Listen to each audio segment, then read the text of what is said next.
Look at slide number 32. Mas lamang pa sa place ng powerless stroke. Bakit? Okay. Listen. In breast neoplasia,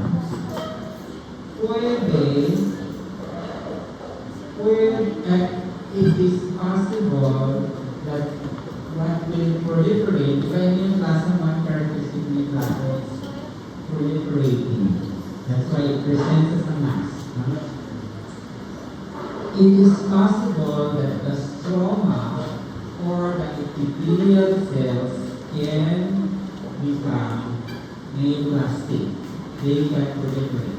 So what are the epithelial cells in the breast? What are the epithelial cells in the breast?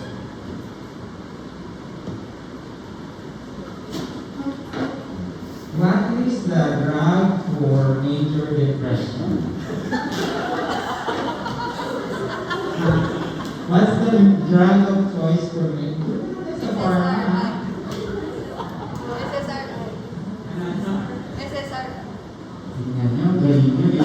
So what are the epithelial cells in the breast?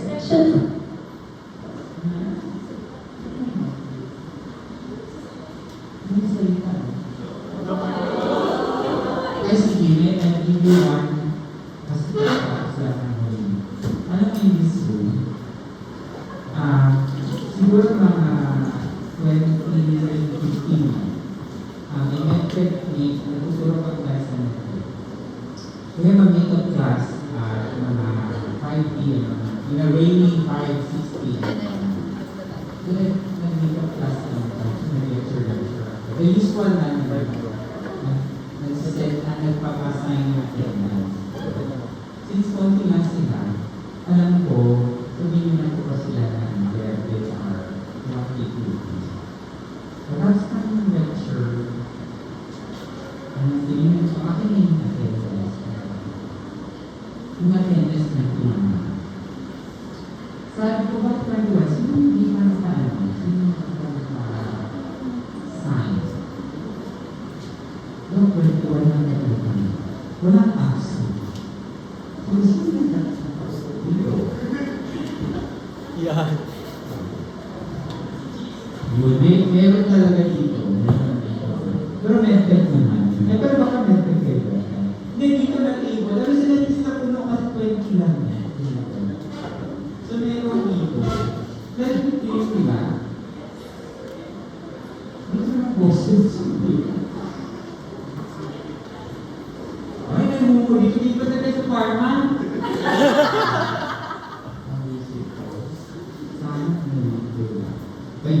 Ito na. So the epithelial cells of the breast are composed of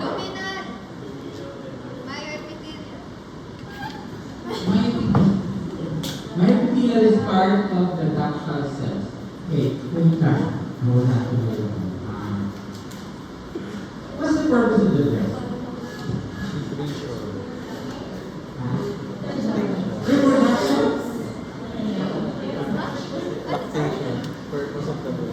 Well, reproduction, siguro kasi may sex na reproduction.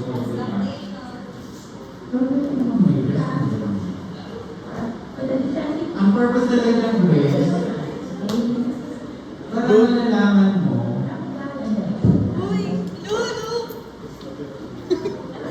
baka may mga manifestations affected. Okay, so again, ito na. Di ba si Dom Dalisa yun?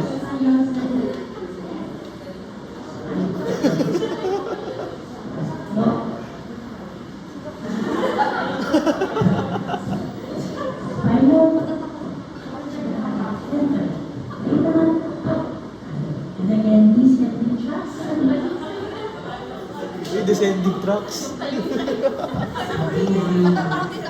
double banner. Dito po sa dulo. Balik mo, tapi mo. Maling istasyon ng radyo. Ano purpose ng breast? Lactation. Lactation. Para malalaman mo ulit ang harap at likod. Although ilan sa inyo, Tama na. pareho lang, no? Hindi, tingnan mo kung may nipple, di ba? The purpose of the breast, that's feeding aside. Pero that's the truth, no? Paano mo malalaman ang harap at likod? Kung may wala, ulo. Diba? So, tingnan mo yung breast, tingnan mo yung hematoxis, ganun yun, hindi naman minsan pag autopsy ka na walang ulo. Hanapin mo kung nasan yung breast, kung nasan yung scapula. So that's one. Although sinajoke ko yan. Ang purpose ng breastfeeding is for lactation. Hindi po siya for breastfeeding of the child, not of the father. Kasi the father, ano yun, reproduction yun. So, the breast is supposed to produce milk. In the breast, what produces milk? Prolactin. Hormone yan eh. Ano? Mamariglan. Mamariglan. Sabi niya ba? Mamariglan. Para sa kinder. Isnatalo. Mamariglan other than nanay. Please. Ang purpose ng breast is to, what produces milk in the breast are the lobules. Bakit siya sa lobules? Siya kasi nasa dulo. Lobules yun, siya yung glandular part. The smaller cells there, hindi, wala ko. So, the breast has both lobular cells and ductal cells. Those are epithelial cells. Those cells can proliferate to become neoplastic, or they become neoplastic, that's why they proliferate. So, ductal cells or lobular cells.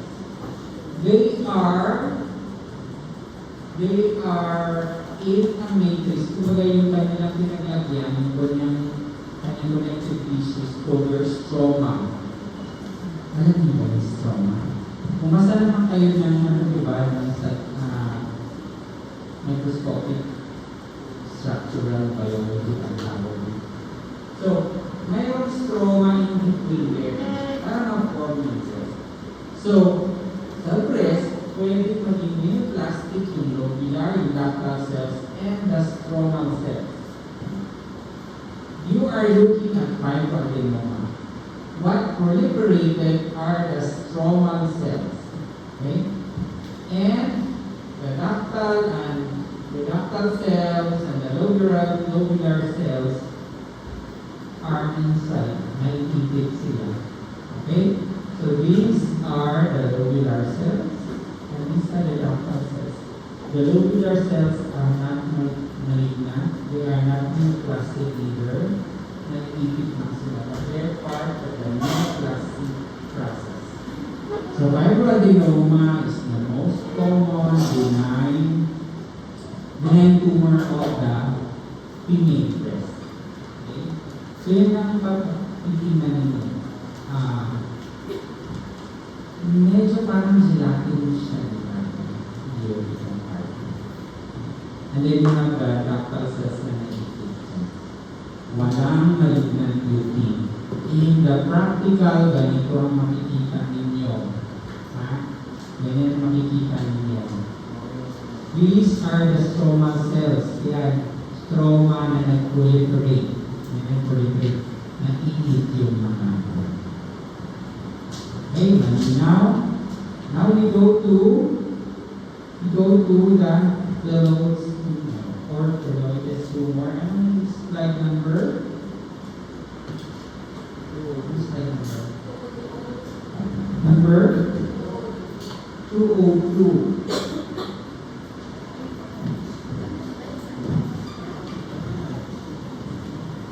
Ano naman yung mga pwedeng mag-proliferate? Either the epithelial cells, which are your ductal, your lobular, and the stromal cells.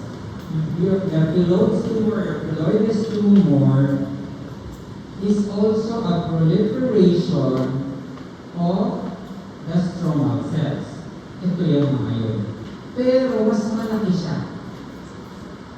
This is mas malaki siya na tumor. And this can even recur.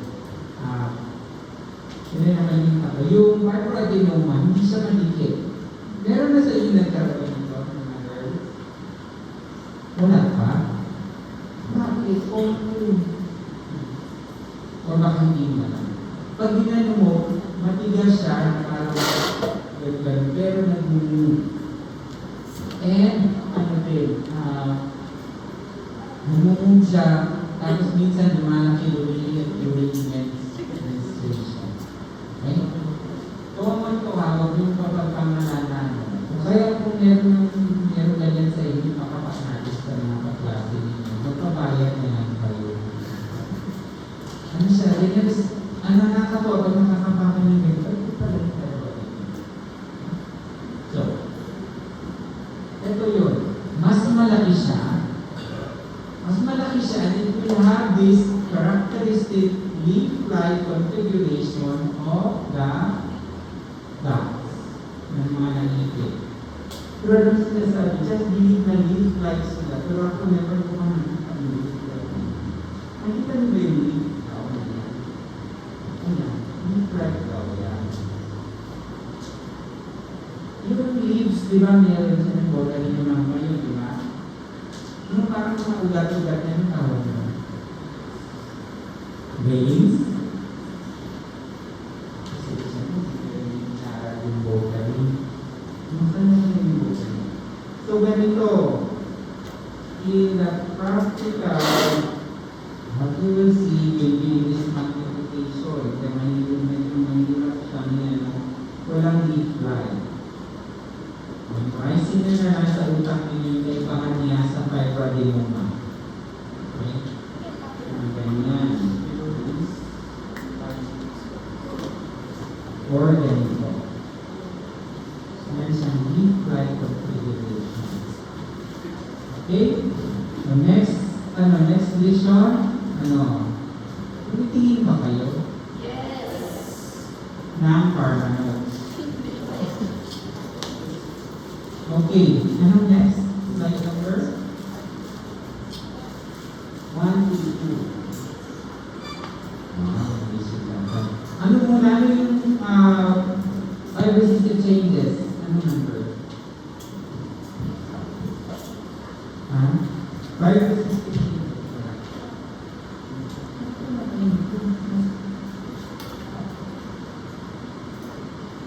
Mabot na kayo ng murders sa sabi mo.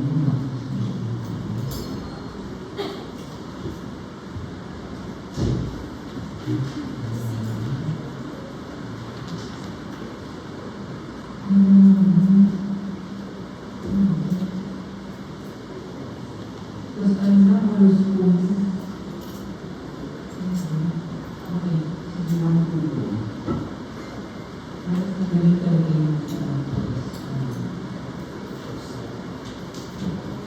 Invasive ductal carcinoma. So ano na lang to, mga cheap na lang to, hindi ko na talaga ipapakita sa inyo yung bibili ng mga results. Okay.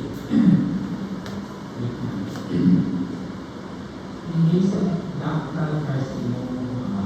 Hindi ganito lahat. You see these cells? Hindi ko makikita. There are two types of epithelial cells in the breast, ductal and lobular. Ductal cells are larger, if you remember that from the lecture. They are larger. Your lobular cells are small.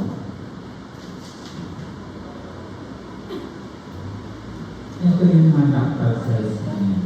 Okay? You still have the stroma around them. Yan yun na. Sa practical naman, laging merong di ba, may stem, sinasabi 45-year-old female, yun. It will give you an invasive ductal carcinoma. Invasive ductal because you do not even see the ducts anymore, only the cells that are large. And wala na siyang malinaw na architecture. This is part of the stroma.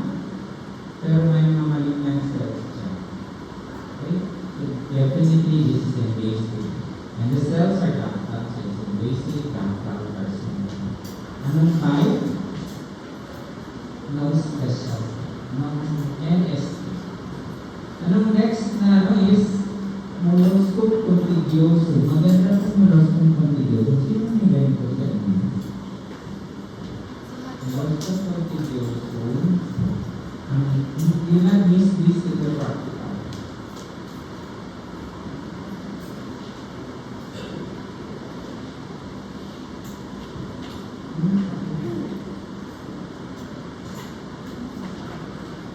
Nakanood niyo na ba yung video ng doctor? Okay.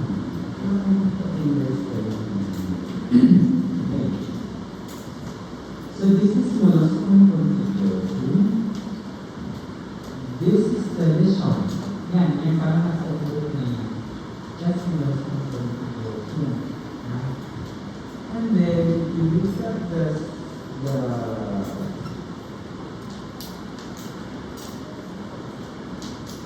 you look at that area.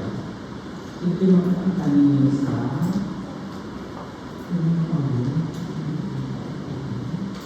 yung bang ano yan, the number 25.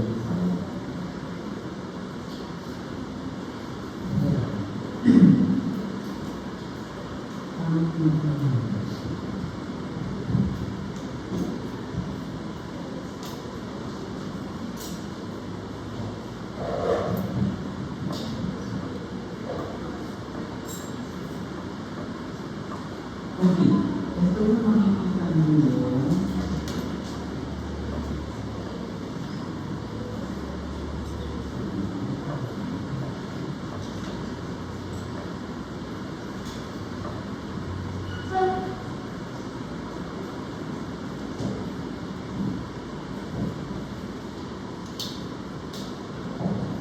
Nag-training na kayo, di ba? Sa skin and breast. Iba po.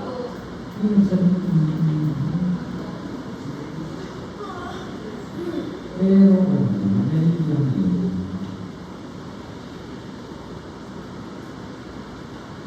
Nagulutan ko sa mga critical na. Hindi rin ko maganda ito.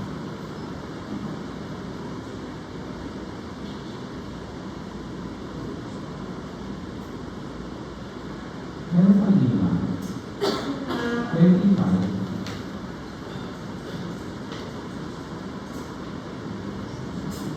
Kasi hindi talaga sa practical. Mawala. Kaya yan. Mas matanda ka sa akin.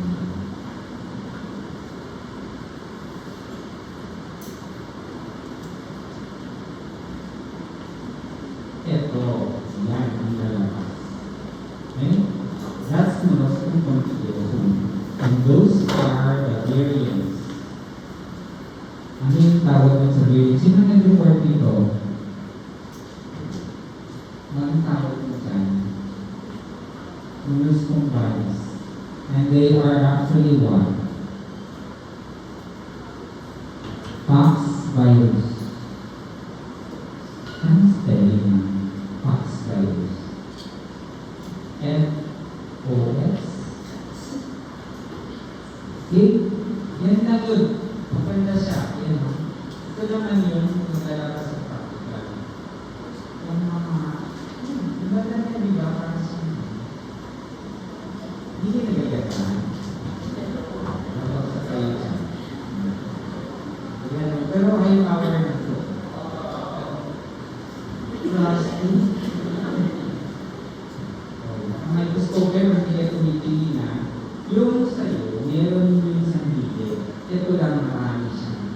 Kaya yan. Yan. Pag may ganyan, molluscum contagiosum. Okay? Then next is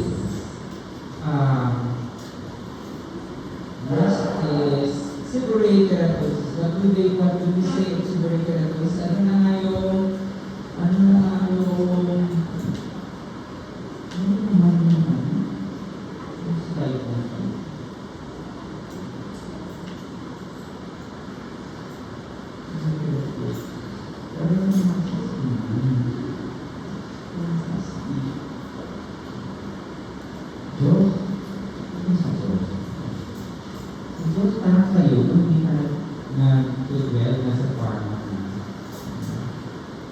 Sino meron 160 dyan?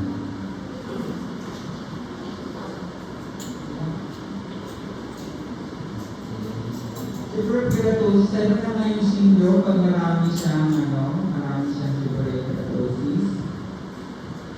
Boy. Ha? Greater relax sound. Sila naman sila, greater relax sound. Di ba may ganon, greater relax sound? Ha? Lester relax. Si Lester, dalawang tao yun, si Lester at sa relax. Pero lalabas yun sa exam, mayroong greater relax sound. Okay, ito yung molluscum. You have your horn cyst. Where are the horn cysts? Ayun. Ito yung horn cyst na yan. And, makikita mo yung parang arborizing, para sa puno, these are your epithelial cells, famous epithelial cells. Part of the epidermis. Yan yun. Ano makikita nyo sa optical? Ito. Ganyan. Lagi papakitaan kayo ng horn cyst. Saka yung mga ganyan-ganyan. Okay? Kasi kailangan ipakita yung iba, pwedeng portion lang ng horn cyst. Okay? Okay. And then, we go to basal cell carcinoma. Kita nyo yung kanina na seborrheic keratosis. Those are basal cells. Okay? Basal cells. So those basal cells can become neoplastic. Yan yung dito na nakikita natin sa basal cell carcinoma. Nakinig ba kayo kayo sa recording? Wala.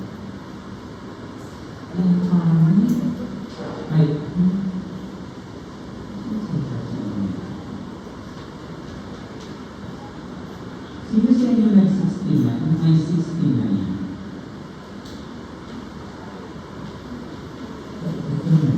Sige, okay. Makita niyo, saan ang tumor dyan? Ito is the normal dermis. Yan, normal dermis cell. Ito yung tumor na yan. Okay? These tumor are composed of basaloid cells. They look like basal cells because they're actually coming from basal cells na neoplastic. Yan. I'd like you to look at the periphery. Yung periphery na yan. Periphery, ano usually nakatabi ng periphery? Shape this.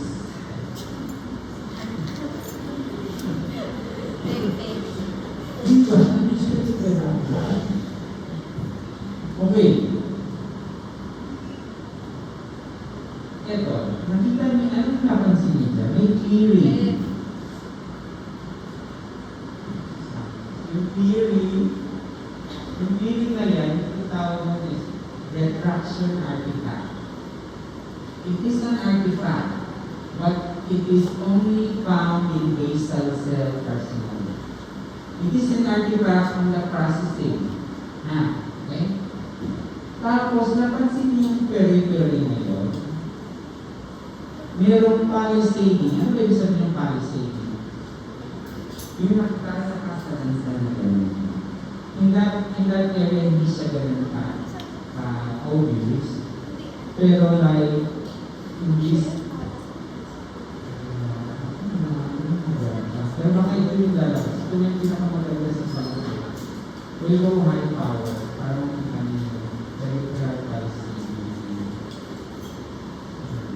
ayan. Pero wala itong retraction artifact. Ito lang ang peripheral palisade. Para nakasalansan siya. Okay? Yung retraction artifact naman ay ito.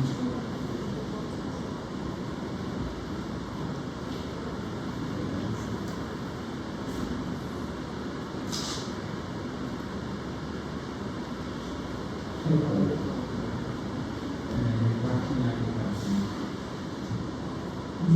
Merong ibang kakaibang slide, baka hindi ito yung ganito yung lalabas. Sino meron? Ayan.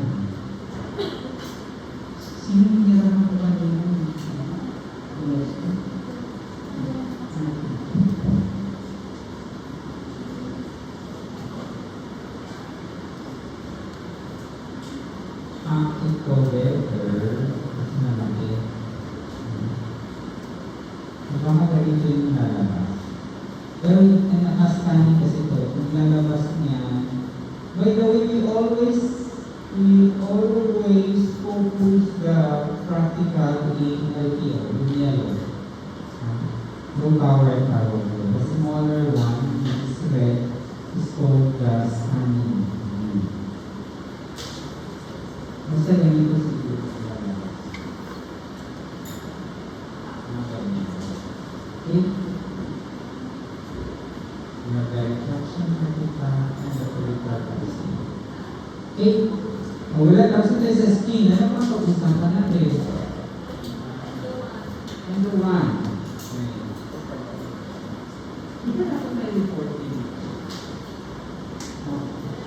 Pero in-upload nyo na. In-upload na na. Ibig sabihin, pag in-upload, hindi na mag-report ito. Kung nyo mag-report, wala rin naman pabasahin nyo naman. Tapos, pag nag-report, hindi naman makikinig. Sinunod kanina mga pilar para dito. Ano yung it is slide number 54. So what's slide 54? Ano? Hurdle cell adenoma. Kanina may one characteristic of invasiveness is the absence of, or the infiltration of the capsule. Okay? So, pag buo yung capsule, pero meron ka ng neoplasm sa loob, that is called adenoma. So, kung nasa loob ay hurdle cell type cell siya, hurdle cell adenoma. Pag yun ay follicular cell adenoma. So, start sa hurdle cell adenoma. This is adenoma because, ano ba itong mga to? What are these? These are thyroid follicles. These are normal thyroid follicles. At nasaan yung tumor? This is the tumor composed of these cells. At meron siyang capsule. Ito yung capsule niya. Yan yung capsule. Pag sinundan niya, intact yan siya. Intact yung capsule. It has not reached the thyroid follicles. May intact yung capsule.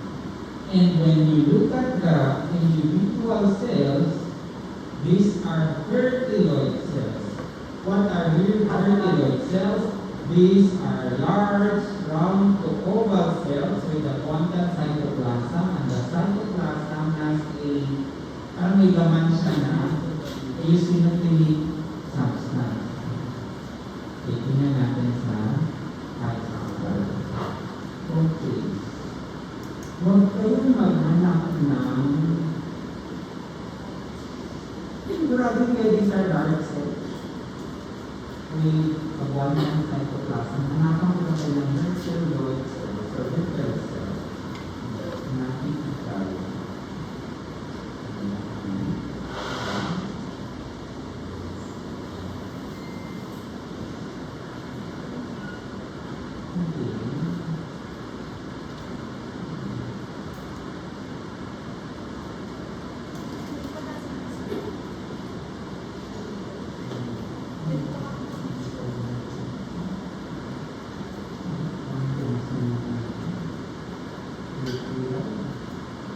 So the follicular cells are smaller.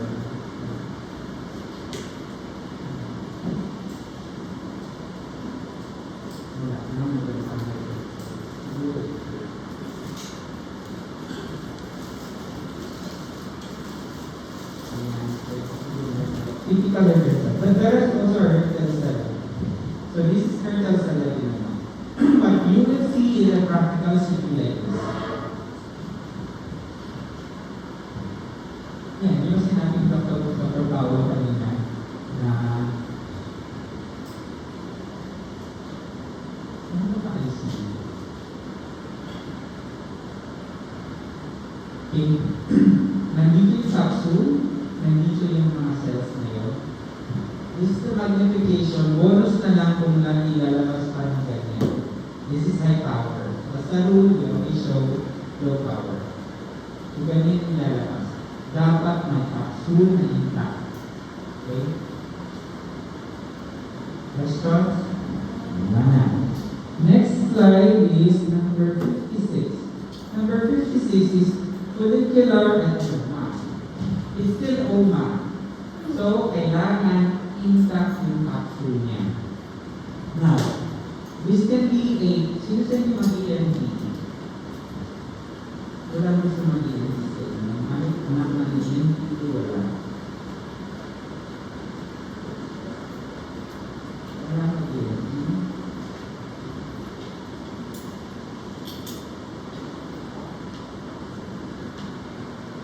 Okay, nandyan yung capsule ulit. Diba? Nakita yung capsule na yan. Intact pa rin siya. So, ang question ninyo, pag nag-histopath, diba isa sample lang naman yun? Eh, pag-hulog yan. So, baka in one area, merong invasion. So, follicular carcinoma yung dapat. So, huwag kayo pumayag, yung pathologist niyo, kumuha lang ng 2-3 sections sa capsule na part. Kailangan, if we have a strong clinical suspicion, ay this follicular carcinoma, ay pwede bang block all yung capsules niya. Kapag cross section, damihan niyo yung capsule. Because, adenoma and carcinoma, follicular adenoma and carcinoma, cannot be differentiated by the cells along dito sa loob. This is the tumor, and this is the capsule here. Okay. So we look at the cells. Yung cells, unlike dun sa Hertel cell, adenoma.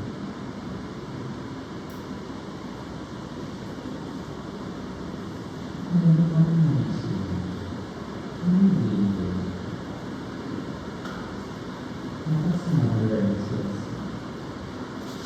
Okay. Total ano naman yan?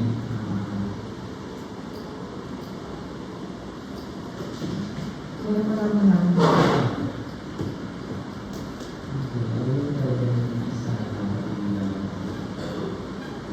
okay.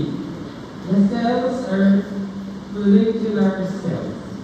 Okay. They're supposed to be smaller compared to the Hertel cell adenoma. Ayun, meron naman siyang strong na parang sinabi mo sa strong. So, sorry, kasi follicular cells. There are follicles there. They're composed of follicles na walang Hertel cells. Okay. Pero, high power yan hindi yan nila. Paano kung malalaman? Picturean nyo na lang kung yan. Compared with sa isa. Compared sa Hertel. Okay. Next is Hashimoto's thyroiditis. So from the word thyroiditis, dapat mayroong inflammatory cell. But this is an autoimmune inflammatory condition. Pag autoimmune, it involves antibodies. So anong inflammatory cells ang meron dapat? Or what cells produce antibodies? Ano?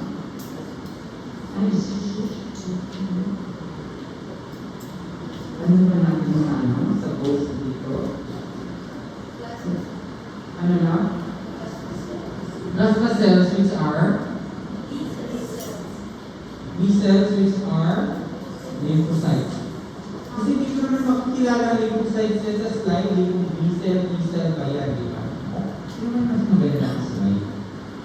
Okay. And when you say Hashimoto's meron siya, lymphocytes, how are they organized in the tissue? Meron yung 130. Lymphocytes are organized in the tissue in what form? 130 wala kayo. Lymphocytes are organized in the tissue in what structure? Follicles. In the reticuloendothelial system, which is like the lymph nodes. Diba? Okay, anyway. Ang tatandaan nyo, itong mga dark, baka may mas maganda, mga dark areas na yan, these are lymphoid follicles. Lymphoid follicles, and you see that, kasi wala nang lymph nodes inside the thyroid, di ba? When around the thyroid, the lymph nodes, but inside the thyroid, walang lymph node follicles yan. When you see lymph node follicle in a nodule in the thyroid, ano na yan? Almost always that's a Hashimoto's thyroiditis. Ang maganda sa amin talaga nag-form siya sa follicle. But meron ba sa inyo? So, anong lalabas? Laging mayroong lymphoid follicle na may kasama Thyroid follicle. So since low power siya, ang magiging magnification will be like this. You have part of the lymphoid follicle and the thyroid follicle surrounding. Alam niyo naman yung thyroid, di ba? These are thyroid follicles. Merong, ano nasa loob? Follicle. Lahat na may OID ng lymphoid, thyroid, follicles. So, Hashimoto's thyroiditis. Ayan. Wala, alas na ba? Slide, baka mawala. Next is 131. Hashimoto's yun na. Graves naman,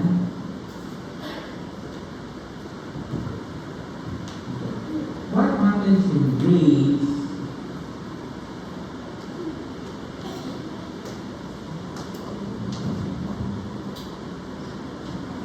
So you have the hyper-functioning thyroid gland. Okay?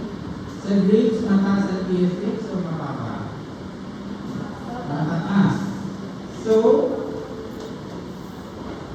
ang colloid kasi is your raw material to producing, part of the raw material to producing your thyroid hormones. Diba?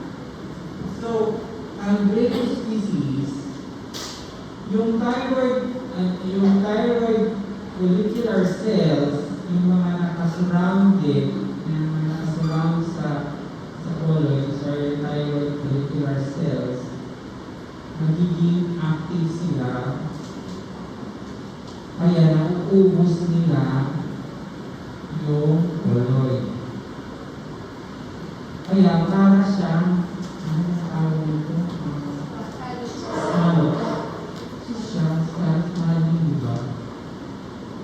Yung scalloping. Kasi pinakain, hindi na kinakain, ginagamit nila. Diba? So what you will see in the practical ay ito. Ganyan. Pero look at ito maganda ko.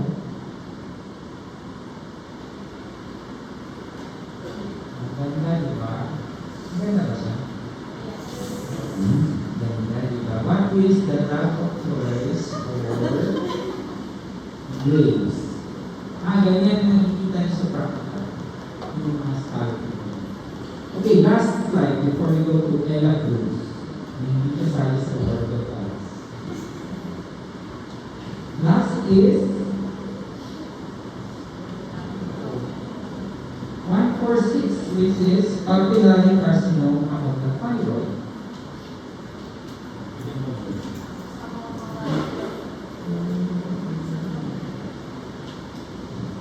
Okay, ang papillary carcinoma, pag sinabi ng papillary, these are finger-like projection. Or nagsama siya na gano'n. I mentioned this earlier in our previous talk. Ang papilla, pag sinabi ng papillary, meron niya siyang vascular core, fibrovascular. So, kung ito example ay isang finger, yan. Meron yan siyang vascular core.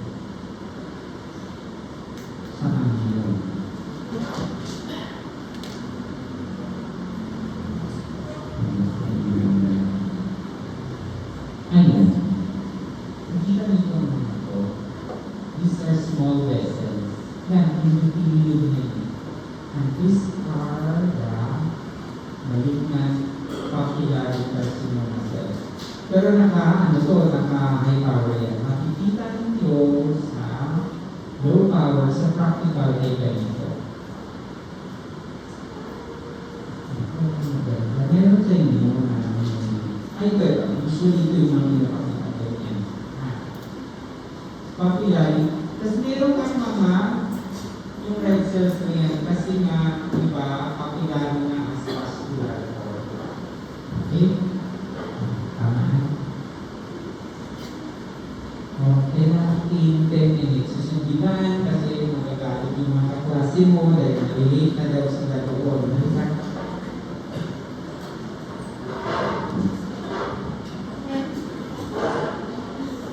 Lahat kayo nagsabit na flowchart. May? Nagsabit na kayo. Yun na yung i-gradean ko. Perfect score. Para sa next step.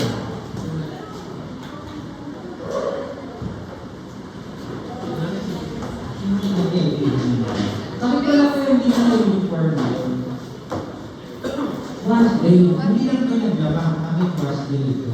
Ano si Pisa namin?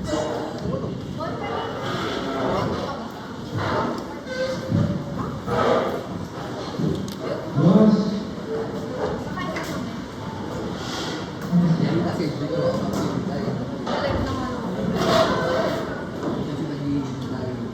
Ano talagang nagsisipag sila? Gusto na umalis.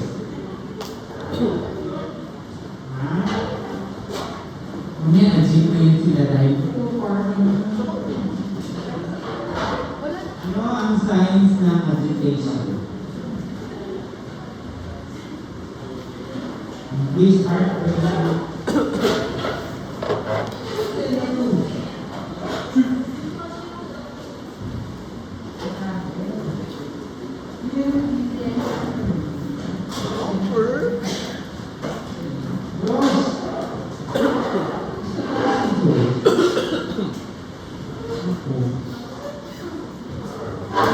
Meron sinisabi na doctor.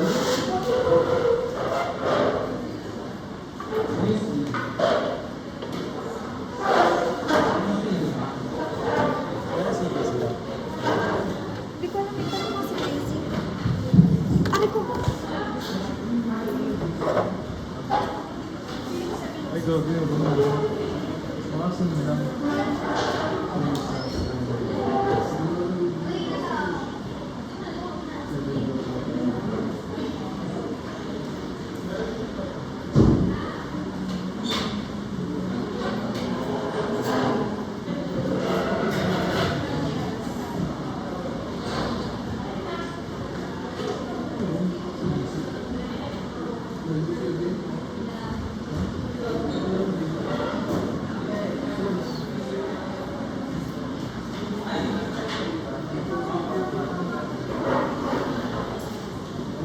Wala na sa pasok yung isip ko. Pwede na? Pwede na. Pwede may part? Pwede may part?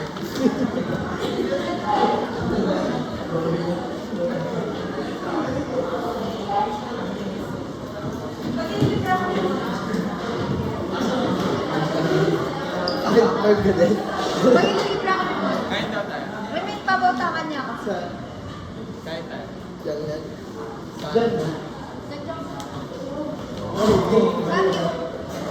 Settle down para mapag-aral kayo ng maayos sa pharmacy.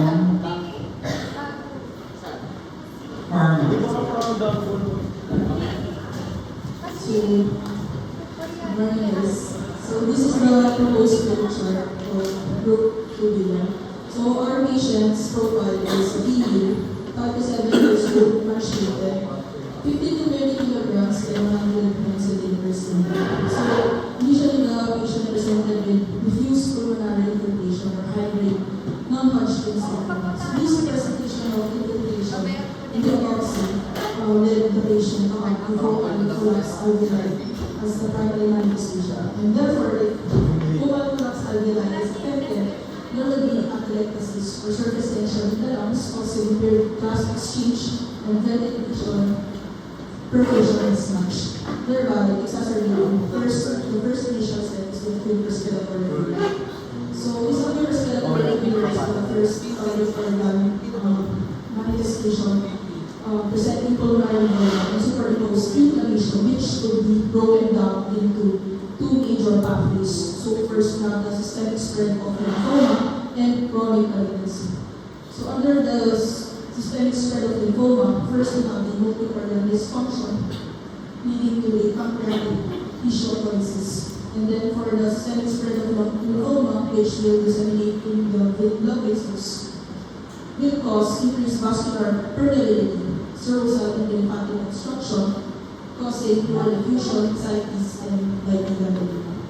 And apart from that, the systemic spread of lymphoma will cause malignant cell proliferation in various organ systems. So we have the adrenal glands, the GI, the serosal, and tissue, the inguinal lymph nodes, the pericardium, kidneys, and we also focus on the lungs. So since kanina nga po may diffuse infiltration ng sa lungs, it will further contribute to malignant cell proliferation in the same organ as well, increasing lung compliance. And then kanina nga po, kanina sinabi natin na may increased vascular permeability. The factors of pleural effusion, ascites, and lighting simultaneously contribute as well in decreasing lung compliance, which will grow here in vascular congestion, proliferating or exacerbation of respiratory failure. But apart from the systemic spread of lymphoma happening within the body, there is also a manifestation of chronic malignancy because there is a presentation of cytokines, inflammation, which promotes cachexia and anemia of chronic disease. For cachexia part, the patient experiences extreme weight loss, and that's why, going back to the profile, she is emaciated. And then, since there is extreme weight loss, the patient's decreased physiological service. And then anemia of chronic disease, there is a cytokine-mediated iron dysregulation, so yung mababa po oxygen delivery ng body. Thereby, all these cachexia, anemia of chronic disease, pleural effusion, ascites, lighting, edema, and then the malignant cell proliferation coming from the lungs that we could trace back from the systemic spread of lymphoma, all gather together to exacerbate respiratory failure kasi kanina po yung acute respiratory. It was further worsened through these various factors contributing. So, another special interesting case po in the patient profile is the prevalence of asparagisis. So, for our group, we characterize it as non-significant. So, but could somehow contribute, but not directly, in the exacerbation of respiratory failure. So that's why in asparagisis, there is a possible pulmonary migration case, or Leffler syndrome, and then causing parenchymal injury due to inflammation, respiratory compromise, and eventually impaired gas exchange. So all of these pathways contribute to hypoxemia, lactobacillosis, cardiorespiratory arrest, and unfortunately, the patient's death.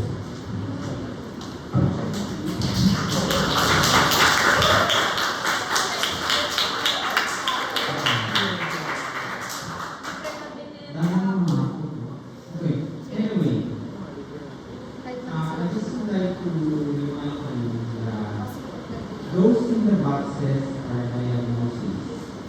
They should not, kasi yung focal collapse on the right is histologic description. So it should be under diffuse pulmonary.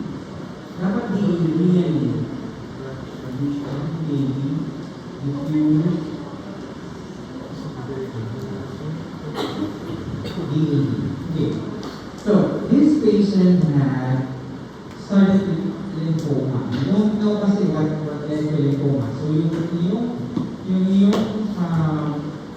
flowchart starts with lymphoma. And that lymphoma spread to the different organs. Okay? So tanggalin mo na focal collapse alveoli. Nandun siya sa diffuse Non-Hodgkin lymphoma, diffuse,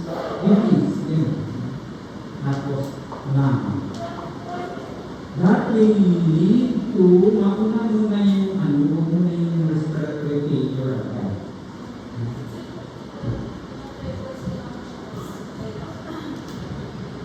So, yung tumubo yung lymphoma, yung isang site, yung respiratory failure siya.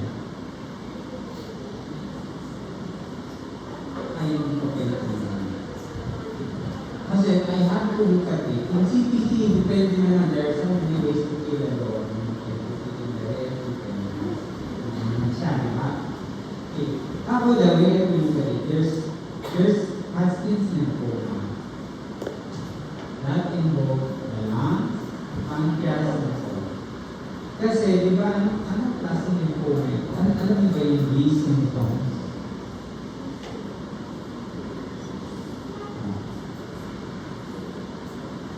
Ewan ko sa inyo na, di ba mayroon na rin yun po ito?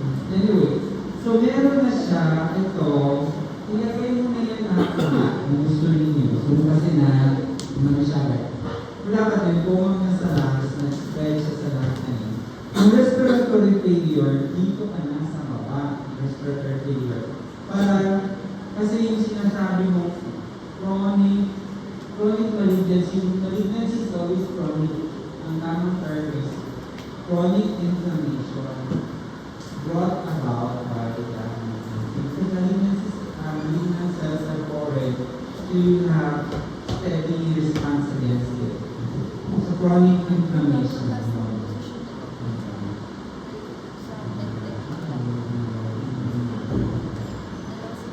Okay, ito yung chronic inflammation. Tapos, natin mapupunta na dito sa respiratory, tinamay, ano pa ang exacerbate na respiratory failure.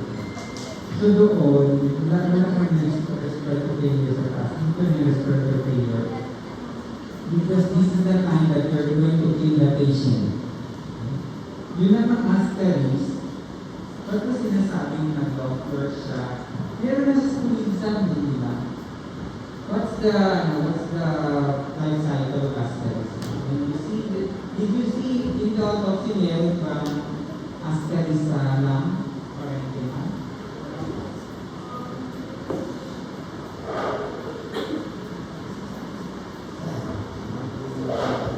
Meron. O di yun, lahat yun, di ba, isang bilin naman yung asterisk na yun, papunta doon sa lung. Respiratory, lahat ng ano yun, contributed to the demise of the patient. Pero pwede na yun, may in-between okay na yun. Okay, any questions? Violent reaction? Meron absent? Alam ko absent-minded kayo ngayon. Diba? Kasi nasa pharma na yung attendance ninyo.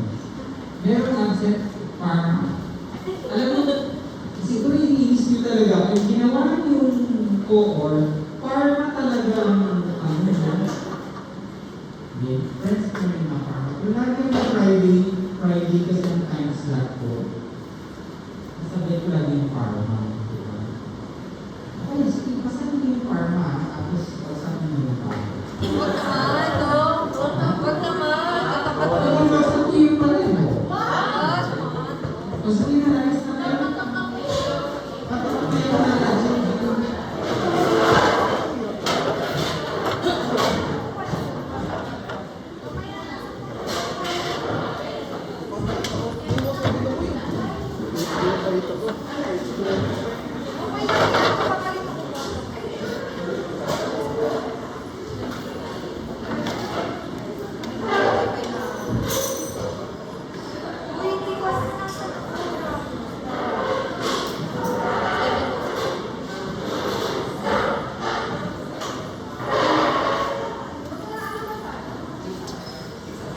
Oh, 7.